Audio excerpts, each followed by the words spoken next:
Assalamualaikum warahmatullahi wabarakatuh. Alhamdulillahirabbil alamin arsala rasulahu bil huda wa dinil haq liyunzirahu ala dini kulli wa kafa billahi syahida asyhadu an la ilaha illallah wa la syarikalah wa asyhadu anna muhammadan abduhu wa rasuluh. Para mahasiswa sekalian, kali ini bertemu lagi dengan saya dalam mata kuliah energi terbarukan.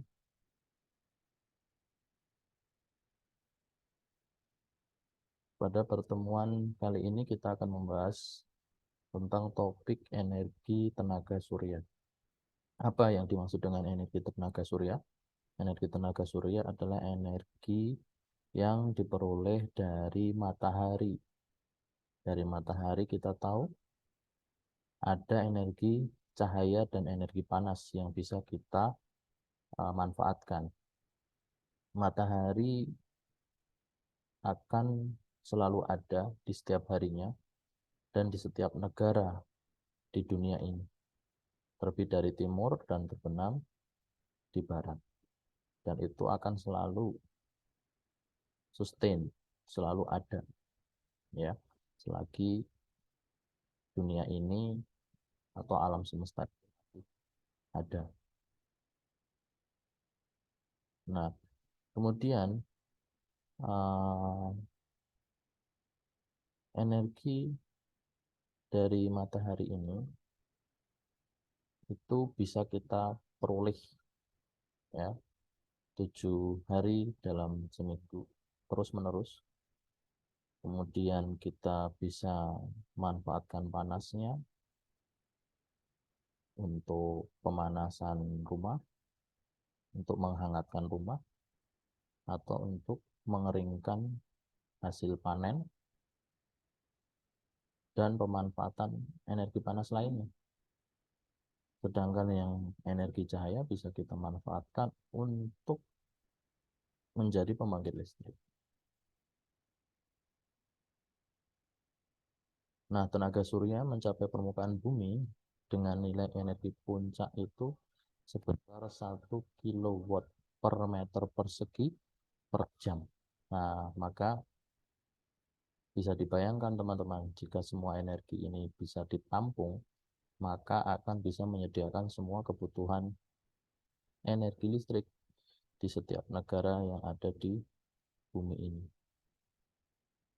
Jadi energi surya ini intinya adalah energi yang diperoleh dari matahari.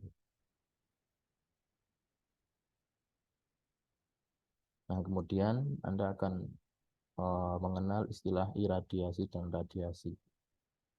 Nah, radiasi dulu ya. Radiasi itu apa? Radiasi itu adalah jumlah tenaga surya yang tersedia per satuan luas. Itu disebut radiasi. Jadi, radiasi matahari adalah integrasi atau penjumlahan penyinaran matahari selama periode waktu tertentu. Nah, jika ini terjadi dalam periode waktu tertentu, itu dinamakan dengan iradiasi atau insolation. Nah, simbolnya adalah I. Untuk satuannya atau unitnya adalah kilowatt per meter persegi atau watt per meter persegi. Terus alat ukurnya adalah piranometer atau berdasarkan referensi sel surya. Nilai puncaknya adalah 1 kilowatt per meter persegi atau 1000 watt per meter persegi. Kemudian nilai nominalnya adalah 0,8 kilowatt per meter persegi. Nah, masih tentang energi surya, bahwa kita ketahui waktu puncak matahari atau peak sun horse PSH itu diperlukan untuk mengukur sistem surya dengan benar. Ini misalkan energi yang dibutuhkan di dunia, ya, itu sekitar 800 kali 800 km. Jadi totalnya luasan yang akan dibutuhkan adalah 640.000 kilometer persegi. Sehingga kebutuhannya adalah 100.000 terawatt hour untuk energi yang dibutuhkan. Untuk wilayah Eropa sendiri sekitar 320 dikali 320 km, sehingga diperoleh 102.400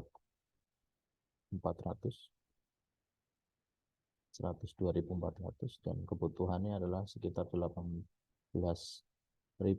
terawatt hour. Ini merupakan contoh saja kebutuhan energi di dunia dan di salah satu benua di dunia. Dan kemudian ada lagi di salah satu negara di dunia, contohnya di Jerman ini ya, 180 dikalikan 180, kita butuhkan 32.400 km persegi, sehingga dibutuhkan 5.000 terawatt hour. Nah, kemudian hal yang penting lagi yang berkaitan dengan energi surya adalah pada sudut. Ya. Yang pertama adalah sudut datang. Sudut datang adalah sudut antara permukaan dan matahari. Daya maksimum diperoleh ketika sudut datangnya adalah 90 derajat. Jadi tegak lurus dari arah cahaya matahari.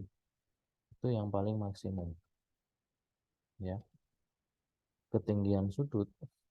Nah, ketinggian sudut adalah sudut matahari terhadap dari horizontal bumi. Sudut ketinggian bervariasi sepanjang tahun, bagaimana matahari bergerak pada lintasan melewati dua tropis. Kemudian untuk sudut lintang adalah sudut antara garis yang ditarik dari sebuah titik pada permukaan bumi ke pusat bumi.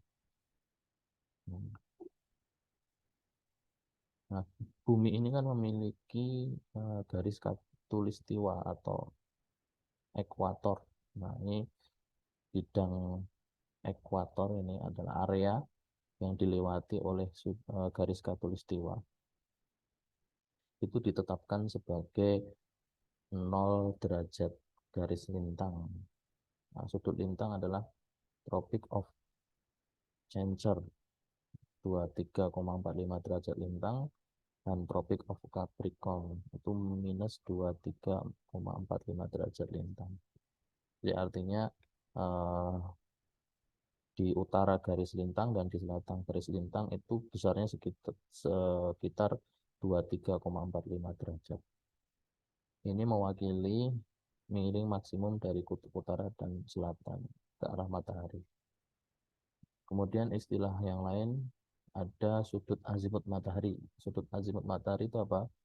Sudut azimut matahari adalah sudut antara proyeksi sinar matahari pada bidang horizontal terhadap utara, yaitu di belahan bumi selatan, atau selatan, yaitu di belahan bumi utara. Kemudian jam sudut. Jam sudut adalah jarak antara garis bujur pengamat dan garis bujur bidang datar matahari. Pada siang hari, sudut jam adalah 0. Sudut jam meningkat setiap jam sebesar 15 derajat. Nah, ini teman-teman istilah-istilah dalam energi surya yang perlu teman-teman pahami. Kemudian sudut cahaya matahari. Lokasi matahari ditentukan oleh dua sudut. Sudut yang pertama adalah sudut ketinggian matahari yang disimbolkan dengan huruf A, kemudian ada tanda kutip di atasnya, adalah sudut antara cahaya matahari dan bidang horizontal. Kemudian yang kedua adalah azimut matahari yang disimbolkan huruf A, kemudian ada tanda caping di atasnya, adalah sudut antara proyeksi cahaya matahari pada bidang horizontal atau sudut kemiringan modul, dan utara di belahan bumi selatan atau selatan di belahan bumi utara. Ya.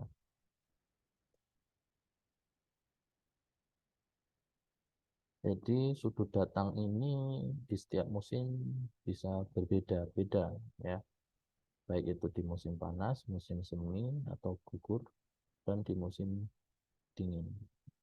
Sudut datang matahari ini dia berbeda-beda menurut gambar yang ada di slide ini.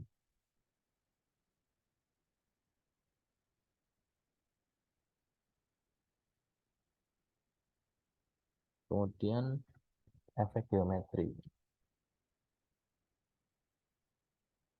Jadi sudut kemiringan, sudut datang, kemudian sudut yang mengenai suatu area yang akan memanfaatkan energi matahari itu sangat mempengaruhi, ya, sangat mempengaruhi apa? Sangat mempengaruhi efektivitas dan efisiensi dari uh, energi matahari yang datang.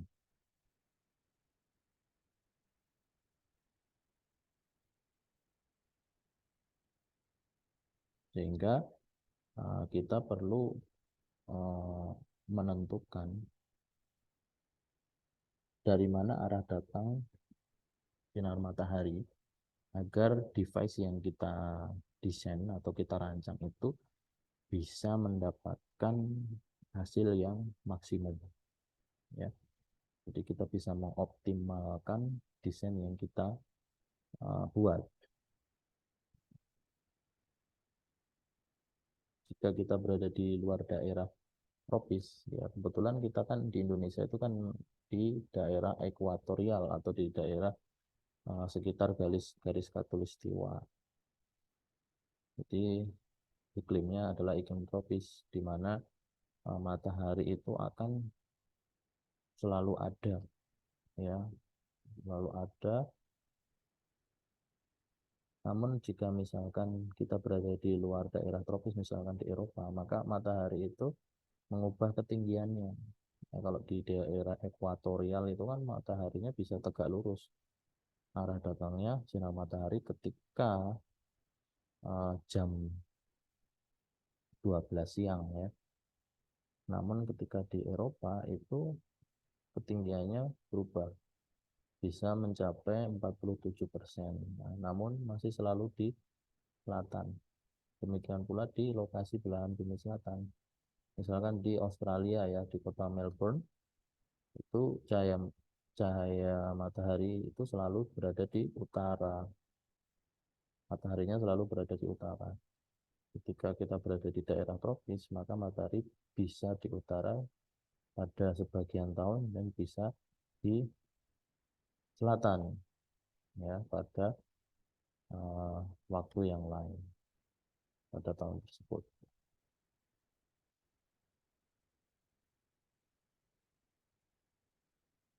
Nah, jadi maksudnya tadi ketika di belahan bumi selatan, matahari akan tampak di utara. Namun ketika lokasi itu berada pada belahan bumi utara, maka matahari itu tampak di bagian di arah selatan. Tapi kalau di ekuatorial itu kecenderungannya dia itu akan tegak lurus, ya, ketika jam 12 siang, namun dia itu bisa bergeser ke utara sedikit maupun ke selatan sedikit, ya, tergantung musimnya, tergantung musimnya. Dalam periode tertentu dia akan bisa bergeser ke utara sedikit maupun ke selatan sedikit. Nah, informasi yang dijelaskan dia tadi itu sangat penting untuk semua jenis tenaga surya. Apakah tenaga surya itu pasif, pemanasan matahari, atau fotovoltaik? Maka arah matahari juga sangat penting. Nah, ini dia teman-teman pemanfaatan energi matahari atau energi surya. Yang pertama untuk pemanas atau pendinginan dan juga pencahayaan rumah, ya. Tidak hanya rumah, gedung-gedung, bangunan-bangunan, kantor, sekolah, kampus, eh, gedung usaha, pabrik, ya, segala macam itu bisa memanfaatkan energi surya. Jadi bisa untuk sebagai penghangat ruangan, jadi energi panasnya itu bisa tersimpan dan kemudian dimanfaatkan untuk memanaskan ruangan, dan juga bisa digunakan untuk pendinginan, ya, pendinginan dan juga untuk pencahayaan, ya.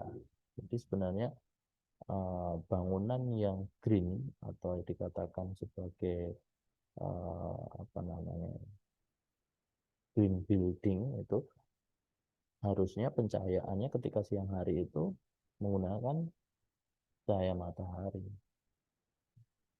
tidak perlu menggunakan lampu.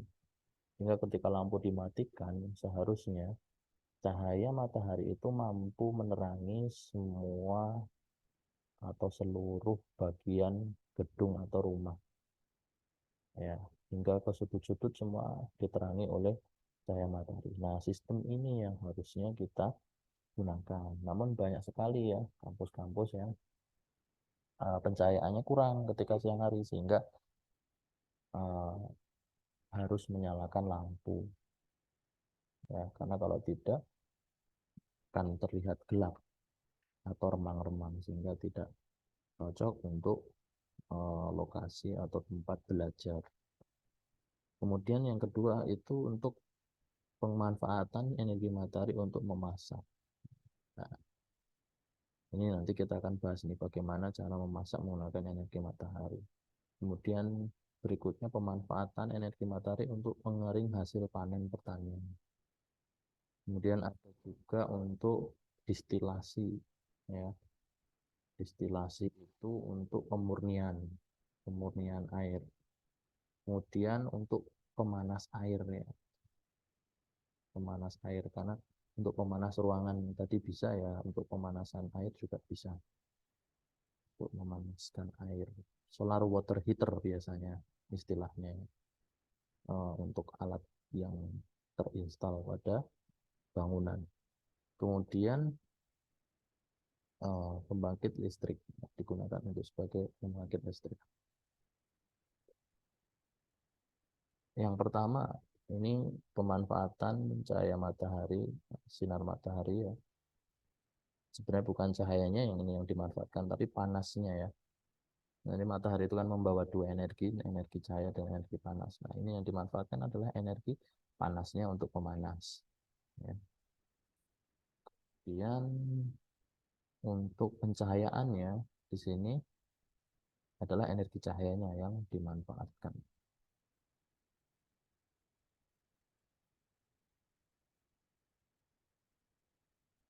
Nah, untuk desain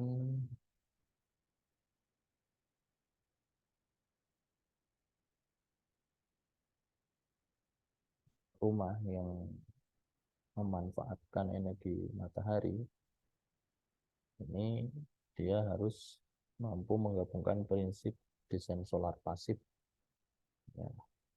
Itu akan mengurangi energi eksternal yang diperlukan untuk memanas atau pendinginan rumah, ya, serta mengurangi penggunaan lampu pada siang hari. Nah, seperti yang saya katakan sebelumnya tadi, ya, harusnya ketika di siang hari itu benar-benar tidak menggunakan lampu, tetapi menggunakan cahaya matahari. Kemudian orientasi rumah juga sangat penting. Atap perlu terisolasi secara memadai di iklim panas. Kemudian peneduh bisa datang juga dari PV panel surya. Ya, jadi pendinginnya tadi dari panel surya sebenarnya, ya, pendinginan. Untuk radiasi matahari sendiri merupakan faktor yang biasa memberikan kontribusi perpindahan panas terbesar, ya, ke dalam bangunan, terutama pada daerah tropis, yaitu di daerah ekuatorial atau di daerah sekitar garis khatulistiwa, yaitu seperti di negara kita Indonesia. Sinar matahari langsung memasuki bangunan atau rumah melalui jendela kaca, kemudian panasnya terjebak sehingga mengakibatkan pemanasan di dalam gedung. Nah, ini uh, sering disebut juga sebagai efek rumah kaca itu, ya, tapi bukan efek rumah kaca yang pemanasan global, ya, tapi ini efek di mana panas tadi tidak bisa keluar ketika dia sudah masuk ke dalam gedung. Kemudian jika AC digunakan akan memberikan kontribusi untuk sebuah tagihan listrik yang jauh lebih tinggi. Nah, makanya di hybrid dengan menggunakan solar panel atau panel surya pembangkit listrik. nanti yang kaitannya dengan pendingin. Jadi uh, menggunakan energi matahari untuk pendinginan. Ya, pendinginannya dari mana? Ya, dari AC, cuman powernya, tenaganya, tenaga listriknya itu dari panel surya yang memanfaatkan energi matahari. Nah, itu ya teman-teman. Kemudian ada istilah lagi nih, thermal massa. Istilah yang digunakan untuk menggambarkan bahan konstruksi yang dapat menyerap hangat matahari dan dilepaskan kembali sebagai panas pada malam hari. Ini untuk konsep pemanfaatan panas ya. Kemudian isolasi. Panas bisa diperoleh melalui dinding dan atap dari luar pada musim panas dan hilang pada musim dingin. Isolasi di atap dan dinding akan mengurangi perubahan panas tersebut. Kemudian ventilasi pada hari panas, terutama pada malam hari ketika udara lebih dingin, aliran ventilasi yang datang ke dua arah diperlukan untuk mengalirkan udara di dalam rumah. Ventilasi ini harus diintegrasikan ke dalam rumah di mana aliran udara dua arah dapat dicegah pada bulan-bulan musim dingin. Nah, ini pemanfaatan panas tadi ya, yang dapat digunakan untuk di musim dingin, terutama daerah-daerah atau negara-negara yang memiliki 4 musim. Nah, kemudian panas pada jendela dapat dicegah dengan memasang apa? Tirai eksternal untuk memblokir sinar matahari. Kemudian atap yang menjorok dapat memberikan keteduhan pada jendela. Dilapisi kaca, tipe low E. Kemudian cahaya masuk ke ruangan melalui tirai berwarna. Pada bangunan yang menggunakan AC melalui jendela louvered dengan kaca padat, terutama pada kaca low E. Kaca low E dapat mengurangi pemanasan sinar matahari serta aliran udara panas dari luar ke dalam. Kemudian pemanfaatan energi matahari berikutnya adalah untuk memasak. Ya. Nah, tadi kita penasaran bagaimana sih memasak dengan matahari. Nah, ini adalah caranya dengan memfokuskan atau mengarahkan cahaya matahari ke suatu titik ya, di tengah-tengah bidang parabola itu, sehingga panasnya itu bisa meningkat, terkonsentrasi panasnya ya, suhunya meningkat. Nah, dari suhu panas yang meningkat itu bisa digunakan untuk memasak. Seperti gambar tersebut ya contohnya ya. Kemudian pemanfaatan berikutnya untuk pengering hasil panen pertanian. Nah, konsepnya seperti itu dengan updraft solar dryer, nanti Anda bisa baca sendiri ya. Yang kedua dengan directly heater solar. Anda bisa cari juga contoh-contoh rancangannya di internet ya. Kemudian pemanfaatan berikutnya adalah untuk distilasi menggunakan energi matahari. Distilasi menggunakan matahari yaitu memanfaatkan panas matahari secara langsung untuk menguapkan air dan untuk memisahkan garam. Dalam banyak kasus, distilasi menggunakan matahari hanya menggunakan wadah plastik dengan kaca tembus cahaya di atasnya. Matahari memanaskan air pada wadah, menyebabkan penguapan. Kemudian uap naik berkondensasi pada tutup kaca, kemudian turun ke tampungan. Nah, memisahkan dari garam, mineral, dan kotoran. Sehingga air itu menjadi air yang murni. Nah, tipe yang paling banyak digunakan atau yang paling banyak diterapkan adalah yang tipe concentrated collector stills yang tampak pada gambar di layar ini ya. Ini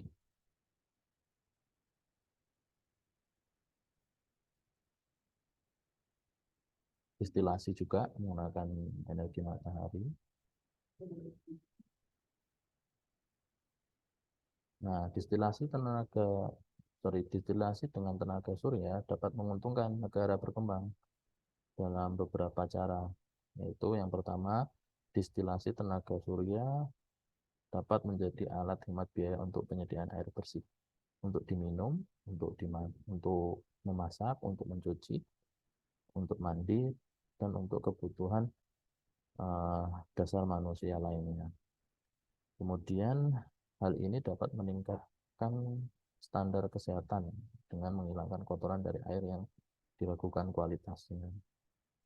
Yang ketiga, hal ini dapat membantu memperluas penggunaan air tawar di lokasi yang kualitas atau kuantitas pasokannya memburuk, di mana air laut tersedia dapat mengurangi negara berkembang, tergantung dari curah hujan.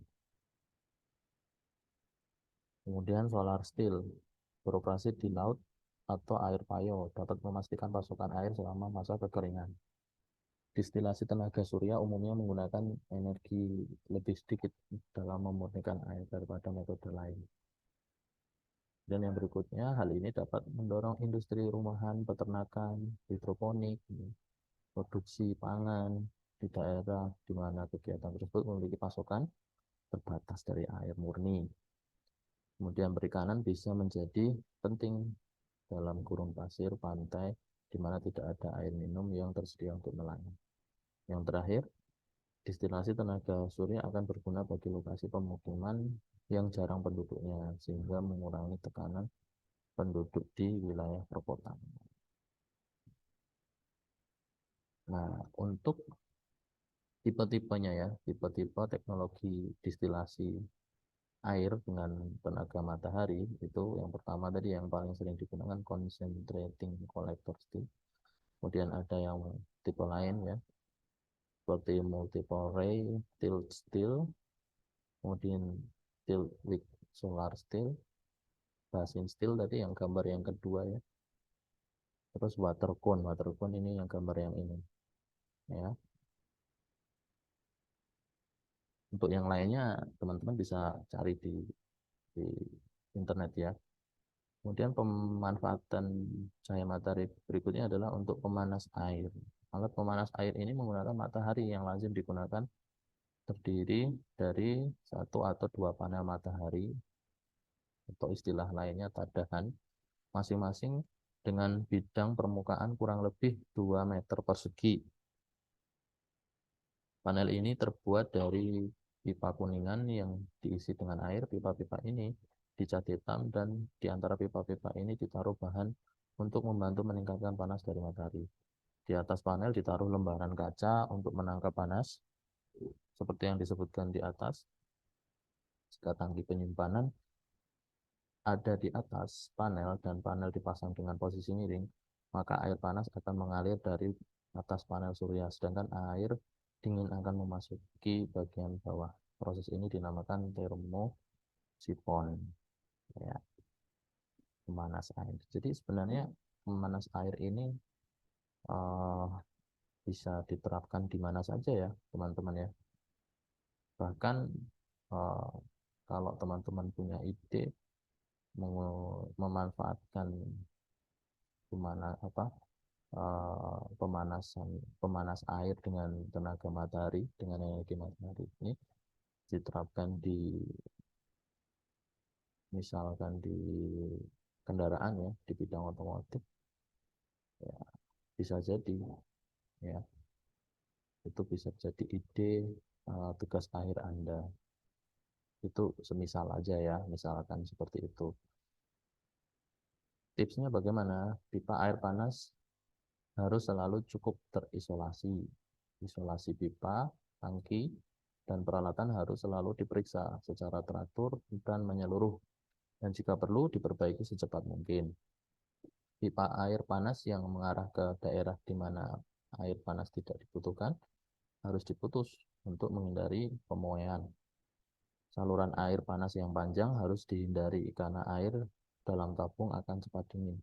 Dalam beberapa kasus pemanas air panas ya, yang lebih kecil itu dipasang di tempat penggunaannya akan lebih efisien dari satu unit besar dengan transportasi pipa air yang panjang. Ya, kemudian pemanas boiler dan tangki air panas harus diperiksa secara teratur untuk membersihkan kerak dan sedimen. Plat kaca harus bersih agar menyimpan cahaya secara optimal.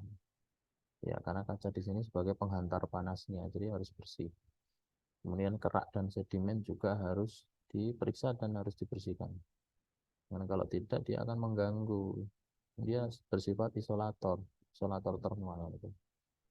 Sedangkan yang kita butuhkan adalah konduktor termal ya. Kemudian yang terakhir, pemanfaatan energi matahari sebagai pembangkit listrik. Sebenarnya fotovoltaik ini itu ditemukan pada abad 19 dan merujuk pada pembangkit listrik. Ya. Nah ini yang pemanfaatannya itu energi yang ada di matahari. Jadi di sinar matahari yang ke bumi itu mengandung yang namanya foton. Foton adalah istilah fotoelektron, di mana dia akan ya, mengubah uh, energi foton tadi ketika kita gunakan PV itu diubah menjadi aliran elektron. Aliran elektron inilah yang akan menjadi energi listrik. Pada tahun 1950-an, modul PV yang pertama telah dikembangkan secara komersial. Meskipun industri ini mulai tumbuh terutama sejak tahun 70-an, modul PV surya tengah digunakan untuk satelit teknologi canggih untuk sistem tenaga surya rumah tangga yang sederhana. Modul ini dipasang pada instalasi yang dihubungkan dengan jaringan megawatt maupun 50 watt dan penggunaan pencahayaan yang lebih kecil yang menggunakan baterai sebagai cadangan. Yang kita pernah menyaksikan PV sebagai tenaga surya untuk arloji, kalkulator, peralatan jinjing yang menambah beberapa pemakaian praktis dalam waktu singkat. Jadi PV itu sudah bukan menjadi hal yang uh, jarang lagi kita kita dapat temukan dengan mudah di era yang sekarang ini ya. Nah, namun modul surya ini yang PV ini, tipe PV ini itu dijelaskan pada pabrik suhu optimumnya itu adalah pada 25 derajat Celcius. Nah, sementara matahari itu kan membawa panas ya. Nah, ini yang perlu kita manajemen panasnya itu. Kemudian energi surya dapat memberikan 90% kebutuhan air panas di daerah tropis. Dan jenis pemanas, oh ini masih yang pemanas tadi ya. Jenis pemanas itu yang ada yang plat datar atau yang tipe close couple, jadi pompa. Terus sistemnya nanti bisa Anda baca sendiri. Kemudian untuk yang PV sendiri di sini ada poin-poin yang perlu diketahui ya. Anda bisa baca lagi di sini. Nah, untuk tipe-tipe sel surya itu uh, ada berbagai macam, teman-teman.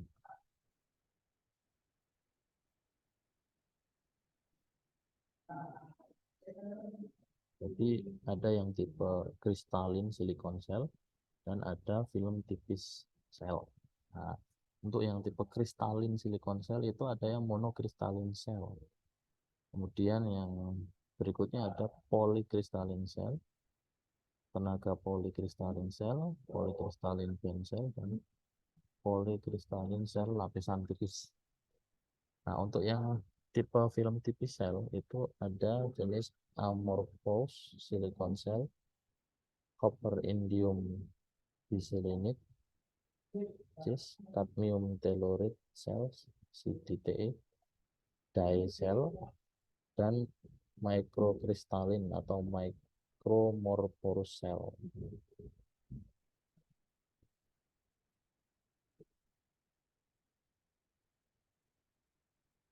Nah, penggabungan dari dua jenis ini ya, sel kristalin dan film tipis ini dinamakan sebagai hibrida atau HIT cell. Nanti Anda bisa mengeksplor lebih banyak lagi tentang tipe-tipe sel surya.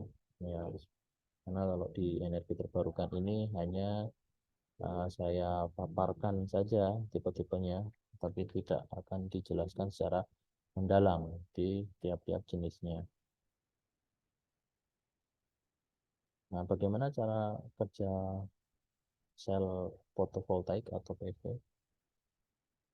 Jadi yang pertama adalah foton dari sinar matahari akan menerpa elektron di dalam sel PV sehingga memberikan energi yang cukup bagi sebagian elektron untuk berpindah dari junction semikonduktor dan menimbulkan tekanan listrik. Nah, alasan untuk tekanan ini adalah bahwa ada ketidaksetimbangan listrik. Potensial listriknya itu berbeda karena tidak seimbang ya.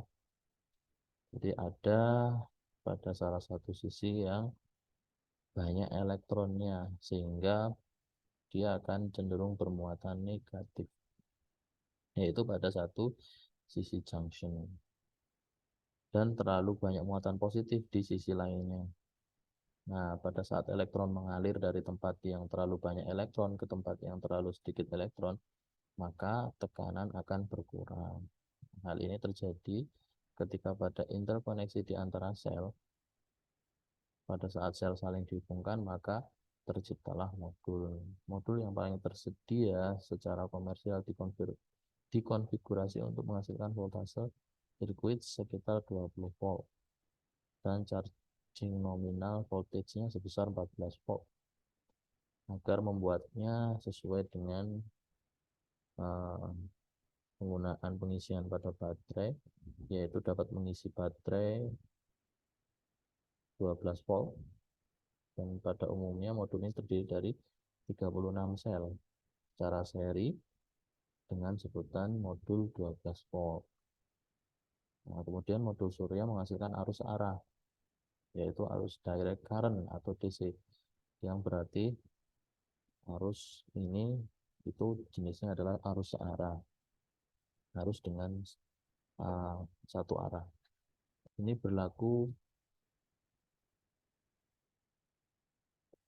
berlaku sama pada baterai. Kebalikan dari arus arah itu adalah arus AC ya, sumber arus bolak-balik secara teratur membalikkan polaritas. Nah, sehingga untuk kebutuhan rumah tangga yang masih banyak menggunakan arus AC, maka perlu adanya inverter untuk mengubah arus DC menjadi arus AC dari baterai. Ini tadi adalah bagan pada cara kerja sistem fotovoltaik yang tadi sudah dijelaskan. Kemudian hal-hal yang perlu diperhatikan, ini kaitannya dengan hal teknis ya, hal teknis dasar pada kelistrikan ini perlu Anda review lagi, perlu Anda refresh lagi yang dulunya mungkin Anda dapatkan di mata kuliah kelistrikan.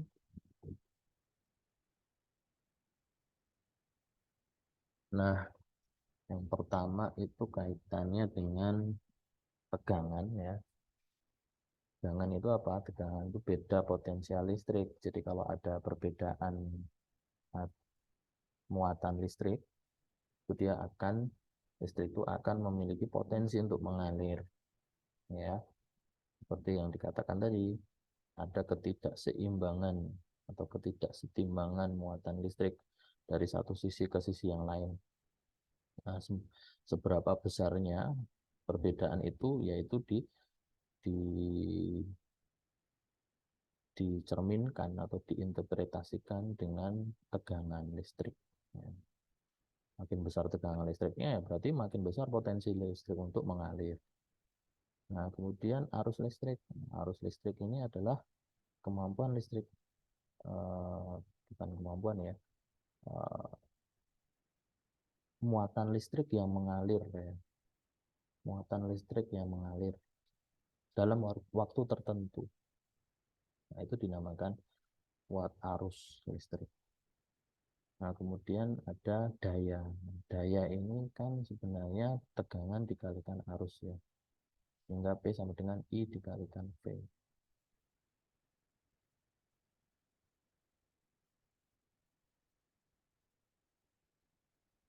Kemudian konduktor. Nah, ketika elektron dapat berpindah dengan mudah dari satu atom ke atom yang lainnya dalam suatu material. Nah, itu dinamakan material itu sebagai material konduktor. Secara umum, semua logam merupakan konduktor, di mana perak yang terbaik dan tembaga yang kedua.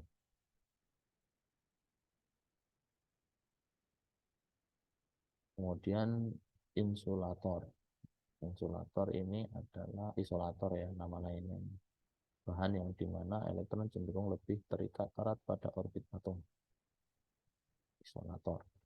Mereka menolak aliran arus listrik dan digunakan untuk mengisolasi listrik. Contohnya kabel dengan tembaga itu diisolasi ya dengan bahan isolator.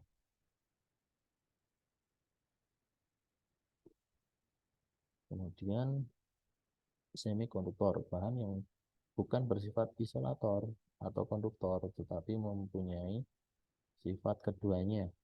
Nah, maka disebut sebagai semikonduktor. Kemudian voltase. Voltase atau V, volt adalah unit pengukuran yang digunakan untuk mengukur perpindahan charge di antara dua titik. Voltase adalah beda potensial antara dua sambungan atau dua titik.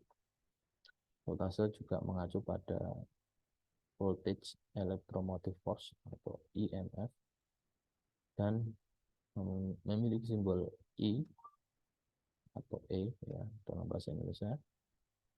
Kemudian simbol standar yang digunakan itu namun sering dituliskan adalah simbolnya adalah V. Kalau E tadi kan dari electromotive force tadi ya. Kalau V dari voltage atau volt, nama dari unitnya atau satuannya ya. Kemudian arus, bila beda potensial menyebabkan muatan bergerak dari dua titik, muatan bergerak tersebut ya, satuannya adalah arus, arus atau kuat arus.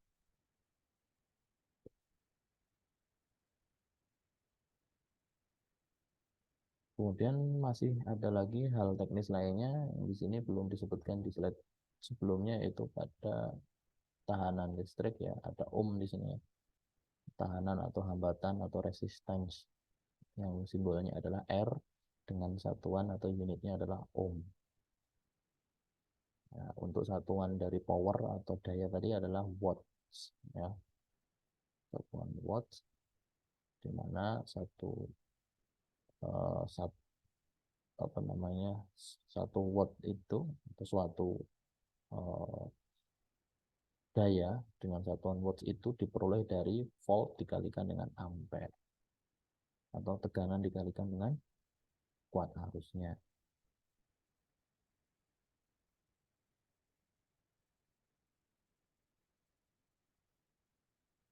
Nah, keunggulan pembangkit listrik tenaga surya apa?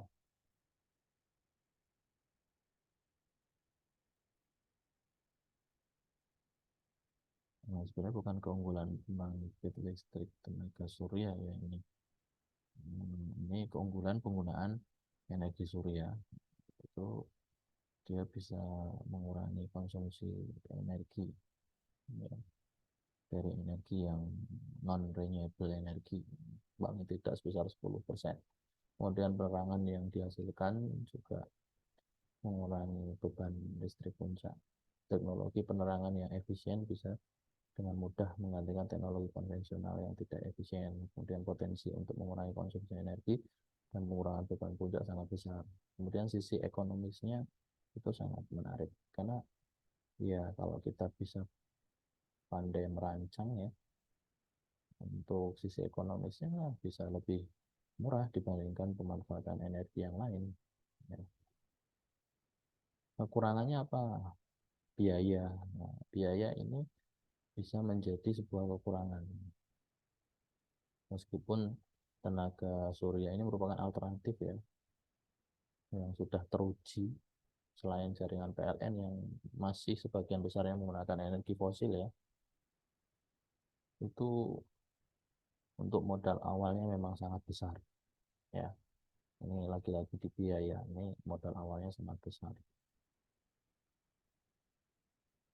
Kemudian untuk tenaga surya itu kan harus memerlukan adanya ketersediaan cahaya atau sinar matahari yang lebih banyak dan lebih lama.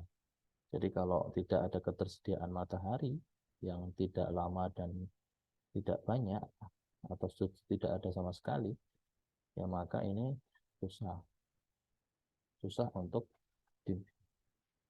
dimanfaatkan karena nggak ada sumbernya.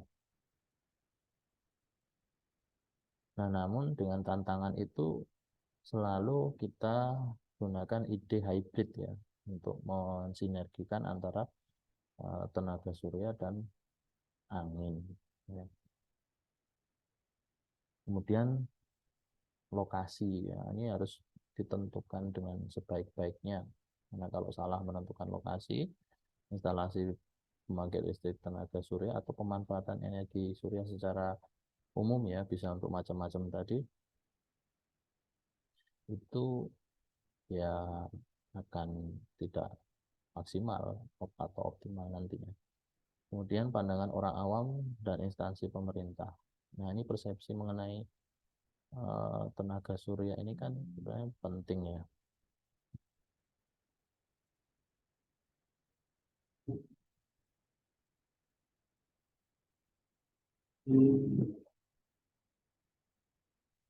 Jadi